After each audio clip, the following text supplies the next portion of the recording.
Bonjour tout le monde. Hello everyone. This is an important time and it requires important measures.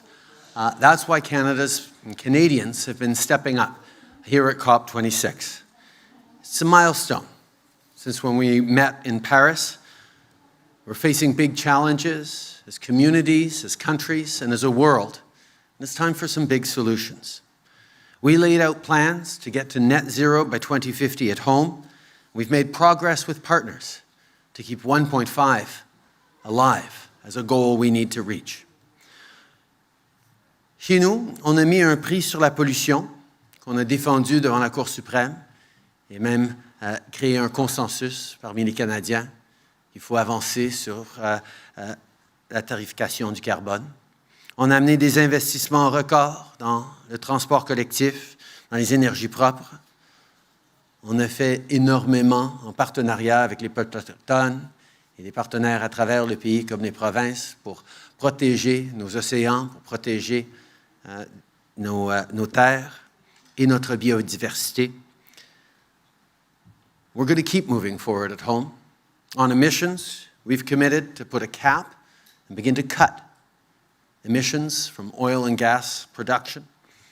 We're the first major oil and gas producing nation to do that.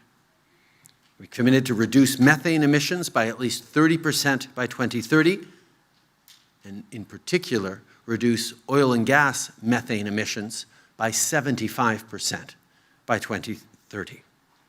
On electricity, we've committed to phasing out coal-fired electricity by 2030.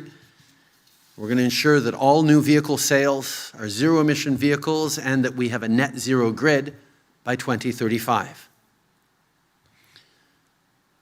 This is something we've said a number of times, and people have remarked upon here at COP, that we're not just saying we need to move forward as a world, we ought to do things.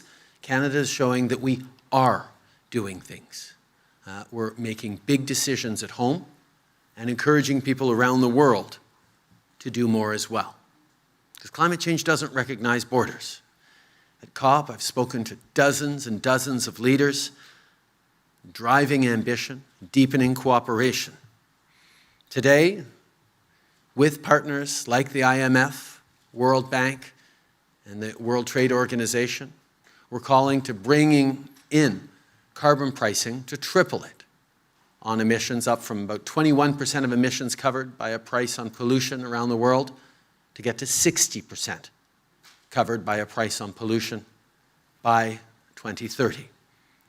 We're working with Germany and other partners on reaching that $100 billion a year commitment that was made at Paris that is as yet unfulfilled. We're getting close. There's still more work to do that Stephen and others are going to keep pushing on over the coming days. Notre planète est à un moment critique. Les progrès des derniers jours qu'on a vus au G20, qu'on a vus ici à COP avec des engagements par différents chefs de gouvernement, c'est un bon début, mais ce n'est qu'un début.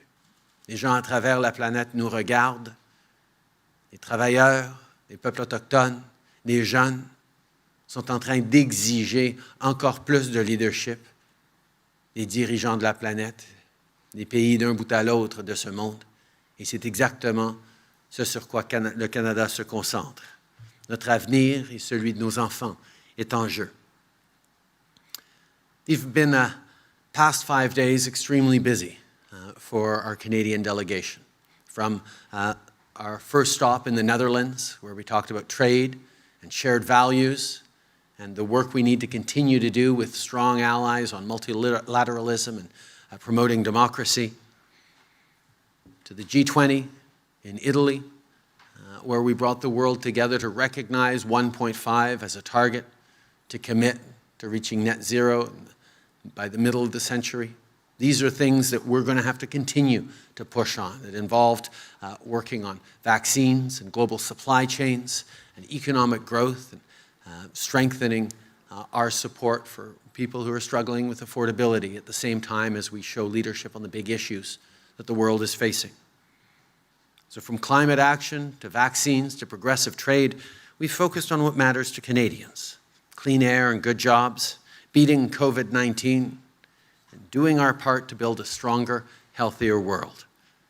It's been a busy number of days, but Canada has been there to do the hard work and to continue doing the hard work over the coming days to build a better future, not just for Canadians, but for everyone. C'est le travail que nous devons faire, c'est le travail que nous allons faire. Merci.